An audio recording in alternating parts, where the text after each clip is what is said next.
Bonjour Carole. Bonjour Valérie. Alors voilà, on est de nouveau samedi matin par une magnifique journée ensoleillée pendant ce week-end de Pâques. J'espère que Absolument. tout va bien pour toi.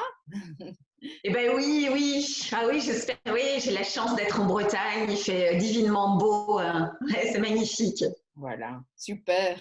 On s'était dit qu'on se redonnerait rendez-vous aujourd'hui Hum, parce que tu hum. voulais nous partager un sujet qui te tient à cœur, qui peut nous éclairer dans les comportements de Ouais. l'être humain pendant, ben, en tout cas, ici peut-être, on va en parler peut-être du confinement, hein, Oui. mais pendant la vie et dans les liens qu'on a aux autres personnes autour de nous. Les uns Voilà. les autres. Oui, oui, tout à fait. Je trouve que c'est intéressant de connaître, comprendre, et puis c'est simple et tout le monde va se reconnaître. Et Ok. ça s'appelle les sous-types. Hein. Dans l'énéagramme, ce sont les sous-types. Ouais. Alors, comme ça tombe bien, parce que Jean-Baptiste, je sais, a fait une conférence en direct, un Zoom en direct avec Michel, qui, chez vous, vient présenter l'énéagramme, qui est un expert de l'énéagramme et qui donne une formation en juin, hein, pour ceux qui Oui, sont intéressés. Et oui. l'énéagramme, qu'est-ce que c'est? Parce que c'est pas si connu que ça. Pourtant, c'est ancestral, c'est très, très ancien. Et l'énéagramme, c'est un outil de connaissance de l'être humain. Et énéagramme, ça veut dire une figure à 9 côtés. Ça veut dire qu'il y a 9 numéros. C'est de 1 à 9. Imaginez, je vais vous faire un peu travailler, il y a un cercle. Vous imaginez un cercle, moi je le présente toujours comme ça. Il y a un cercle et vous avez le numéro 1, 2 comme une pendule, mais on a comme ça, et il y a 9 chiffres. On appelle ça les bases ou les types ou les personnalités. Non, on les appelle comme ça. Moi, je ne vais pas rentrer dans le détail de ça parce que c'est Michel qui fait ça. Je vais simplement, si ça vous intéresse, vous les nommer. Alors, je le fais de manière très synthétique, sachant que les 9 types, donc c'est une personnalité, une typologie, qu'ils ont le côté ombre et lumière, ils ont du bon et du moins bon. C'est intéressant l'énéagramme parce que c'est très profond. Alors, c'est pas toujours facile de trouver sa typologie, sa base, parce que vous verrez avec lui, c'est subtil, parce qu'en fait, on est dans un numéro, dans une base, oui, mais on a ce qu'on appelle les ailes, qui sont les numéros au-dessus et au-dessous. On est aussi dans les deux ailes, donc on est présent dans sa base, dans les ailes, et il y a deux concordances, deux numéros dont on prend le bon de l'un et le moins bon de l'autre. Donc en fait, on est présent dans 5. On a des réminiscences, des reconnaissances dans 5 numéros. C'est pour ça que c'est pas toujours facile de se trouver. Mais ça, En il vous dit. général, on dit qu'on a une typologie principale et puis qu'on active aussi d'autres Oui, typologies. oui, c'est ça. Donc c'est assez subtil. Mais moi, je vais vous les nommer les 9 rapidement, et puis je vais vous parler moi de quelque chose qui est beaucoup plus facile, les sous-types. Je vais vous dire tout après ce que c'est. Alors, le numéro 1, moi, j'imagine, je donne comme une carte de tarot et je lui donne un nom. Comme ça, c'est simple. Le 1, c'est le perfectionniste. Il est vraiment toujours dans la quête de perfection dans ce qu'il fait, le souci du détail, etc. Le 2, c'est l'altruiste, c'est la mama italienne hein, qui vit pour, par et à travers les autres. Le 3, c'est la réussite. Pour être aimé, il doit réussir à tout prix et que ça se voit. Le 4, on le nomme l'artiste. Il doit être unique, il est too much, il est fou amoureux transi d'amour, il est désespéré, il fait des hauts et des bas comme ça. Le 5, alors le 5, c'est la connaissance, il a la connaissance, souvent il sait des tas de choses, mais il est dans sa grotte renfermée et il ne donne pas généreusement, il ne partage pas si facilement la connaissance avec les autres. Et si on va sonner à l'improviste chez un 5, il ne va pas aimer. Il est vraiment renfermé, solitaire dans sa grotte, mais il a beaucoup de connaissances. Le 6, c'est le loyaliste. C'est un petit peu dans le film Dreyfus, il y a le personnage de Dreyfus qui est aussi loyaliste, et puis je crois que c'est le capitaine hein, qui a été joué, si vous avez vu le film, par notre acteur français, là, son nom m'échappe, mais c'est une bonne incarnation du loyaliste, hein, droit dans ses bottes, intègre et tout ça. Le 7, c'est l'épicurien, le jouisseur de la vie. Il est un peu dans l'excès. Il aime la bonne chair dans tous les sens. Il boit trop, il mange trop, il a les 3 B, si vous voyez ce que je veux dire. Le 8, c'est la force, c'est le leader charismatique, c'est celui qui va emmener derrière lui. Le 9, on dit c'est le médiateur qui veut pas de vagues, qui veut pas de conflit, qui veut pas voilà, d'opposition ni autre, donc qui va toujours s'entendre avec tout le monde, mais qui peut un peu s'anesthésier, beaucoup procrastiner, etc., etc. Ok, ouais, je vous les ai fait très rapidement. Mais moi, sur quoi je vais zoomer et je vais parler avec vous, c'est les sous-types. Donc, on a une base, une personnalité, donc dans laquelle on est en prédominance, comme tu disais, et on rayonne aussi dans les ailes et deux autres influences. Donc, on est dans 5. Mais il y a 3 sous-types. Et quel que soit que l'on soit en base 1, 2, 3, qu'importe, on a un de ces 3 sous-types. Chaque personne a ses sous-types. Donc, je vais vous présenter les 3 sous-types parce que c'est très rigolo et facile et ça explique beaucoup de choses, notamment on a des amis, des gens comme ça, on les apprécie, on les aime beaucoup et on part, et je vais partir sur cette base-là d'exemple pour illustrer. Et on part en week-end ensemble, d'accord? On part en week-end, on loue un gîte, par exemple, on part tous ensemble. Et là, c'est la bérésina, c'est le fiasco, ça se passe pas bien, on s'engueule et tout ça. Mais alors ça, je prends toujours l'exemple de vacances. Mais évidemment que même dans sa propre famille, quand là, on se trouve confiné avec sa famille, eh bien, on a beau se connaître et tout, on n'a pas le même sous-type. Et ça, c'est source de conflit. Alors, le premier des sous-types s'appelle survie. Ok, il y a le sous-type survie. Le deuxième s'appelle intimité ou tête-à-tête. Okay, il y a on a toujours les 2 noms, intimité ou tête-à-tête, c'est le numéro 2 que je développerai. Et le troisième s'appelle social. Okay, donc je vous rappelle, survie, on va détailler tout de suite le survie, intimité tête-à-tête ou social. Vous allez voir, on en a un qui prédomine. Là encore, on a une prédominance dans un, et puis un petit peu peut-être dans un autre. Mais on en a un qui, et quelle que soit notre personnalité, notre base, alors on a un sous-type particulier, et ça vous allez vous reconnaître parce que c'est assez facile. Alors les survies. Les survies, eux, quand je prends mon exemple de week-end en vacances, le survie, ce qui va être vachement important, c'est que, par exemple, il y a un grand frigo. C'est parti, on est plusieurs, on est 8 ou quoi. Il faut un réfrigérateur qui ait de la contenance et qui puisse voilà, avoir la nourriture pour tout le monde. Donc, si le frigo est tout petit, le survie va être un petit peu grognon, un petit peu ronchon. Et très important pour lui, c'est qu'on peut, dans le village, faire des courses. Il y a une boulangerie, il y a une boucherie, il y a une supérette, un truc comme ça. Si on doit prendre la voiture, que le premier supermarché ravitaillement est à 15-20 km, ils vont être mal. Les survies, ils vont avoir un peu d'angoisse. Mais ça va être aussi si la salle de bain, eh ben, on est 8 et il y a une toilette, une salle de douche, par exemple. Alors là, ils vont se dire, oh là là, ça va être la queue le matin. Vous voyez, il y a un petit côté comme ça où c'est sa survie, c'est son confort, c'est son bien-être. Donc, il faut qu'il y ait un grand frigo, il faut que dans le village, à proximité, on peut aller chercher son pain frais le matin, il y a une supérette ouverte.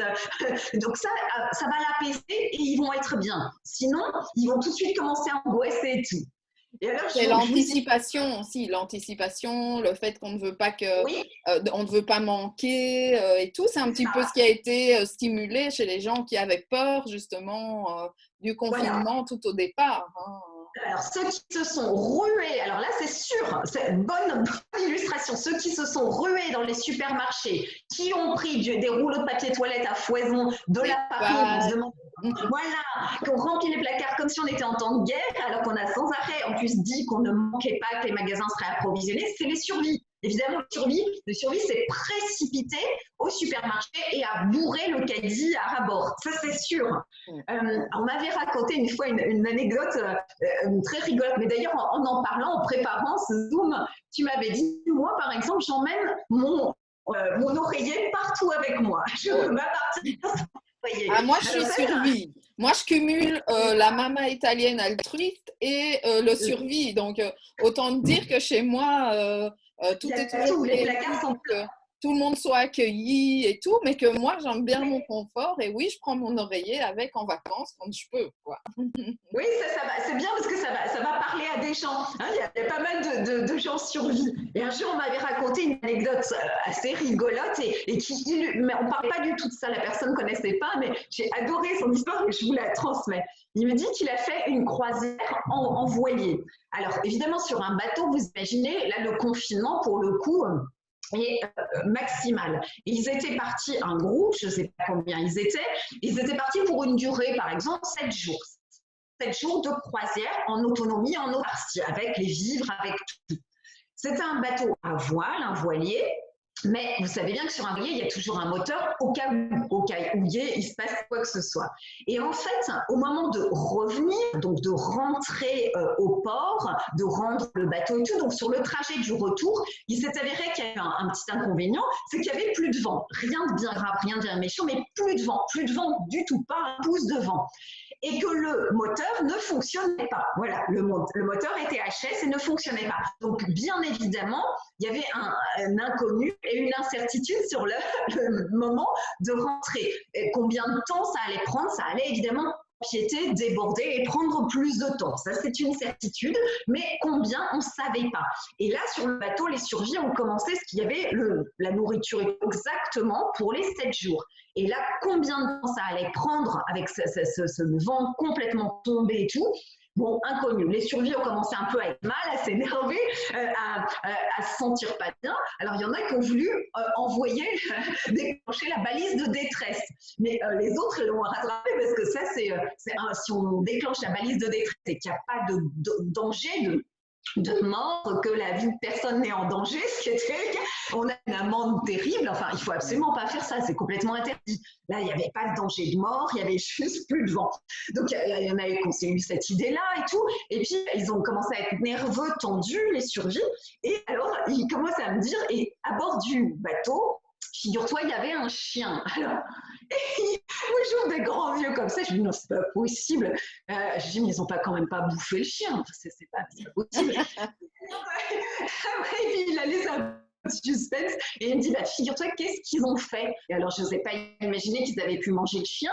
Et en fait, il me dit, eh ben, ils n'ont pas mangé le chien, mais eh ben, les survies, ils ont mangé la pâtée du chien. Ils ont mangé la nourriture du chien. Et, alors que finalement, il me dit, ça a pris 24 heures de plus. Ça a pris voilà, une journée supplémentaire, pas 2-3 jours. Enfin, il n'y avait pas de danger de mort, on a un peu de réserve. Et c'est une bonne illustration de qui sont les survies, en fait.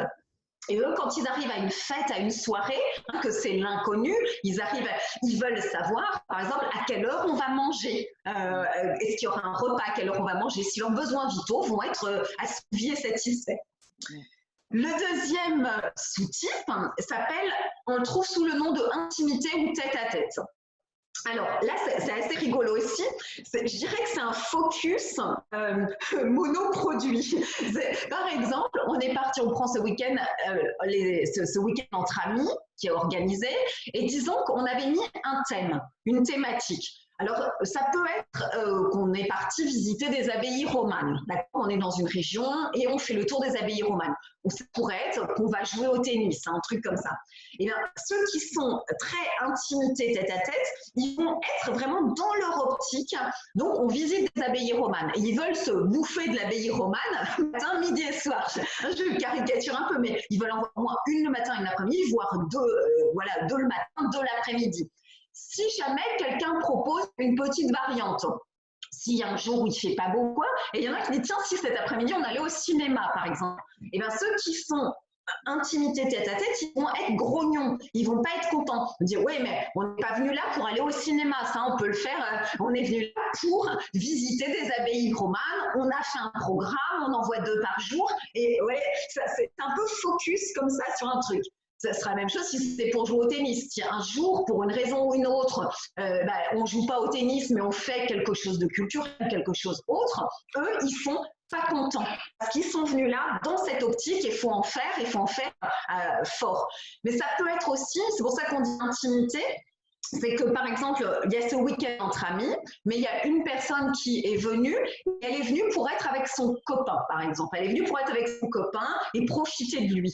Et en fait, elle va lui coller au basque et être collée à lui quasi 24 heures sur 24. Quoi. Elle va être avec lui. Mais si lui, il décide, par exemple, d'aller voir une abbaye romane, même si le temps n'est pas beau, et qu'elle, elle préférait aller au cinéma, et il se sépare une demi-journée juste pour faire une activité, un truc différent, elle, ça va pas aller parce qu'elle a dit, attends, on est venu en week-end, on est parti ensemble pour être ensemble et elle veut être collée à lui tout le temps. Et s'il veut faire un petit truc différent de son côté, ça va pas aller. Hein, c'est ça, ceux qui sont intimité tête à tête. Mais donc, c'est des personnes qui aiment aussi avoir une relation d'exclusivité avec l'autre ou avec une activité. C'est ça. C'est ça. C'est soit avec une personne, soit avec une activité. Okay. Et ce qui est assez amusant, il y a un endroit en France qui s'appelle l'espace des possibles. C'est en Charente-Maritime, c'est un peu en dessous de Saint-Georges-de-Didonne, de Royan, dans cette région-là. C'est un camping qui s'appelle l'espace des possibles et qui a un truc assez intéressant.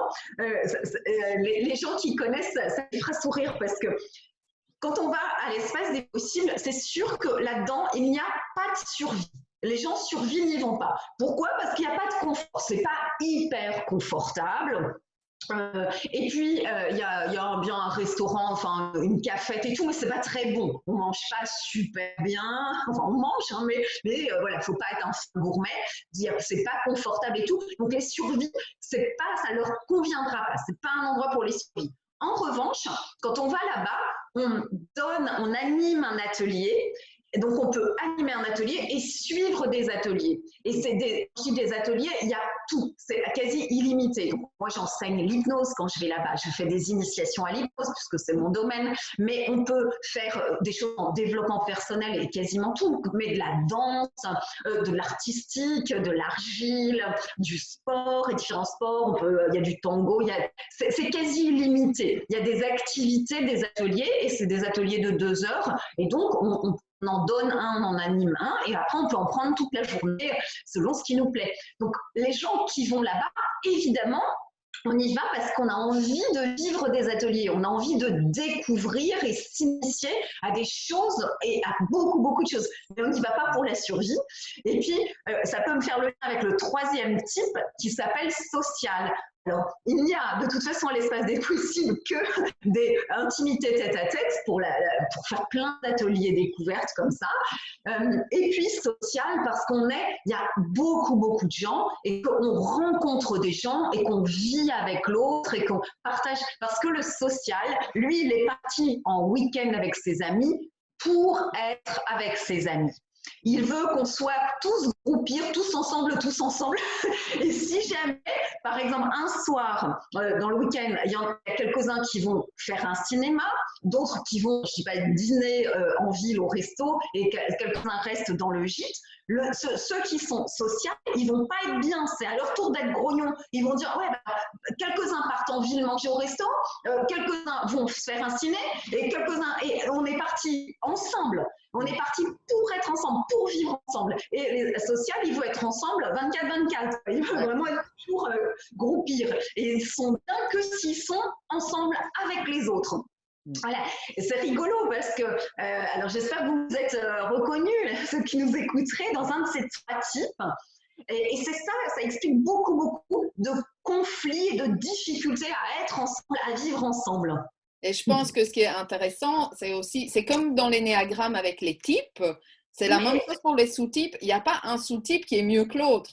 On peut tous les activer plus ou moins, on en a juste chacun un principal.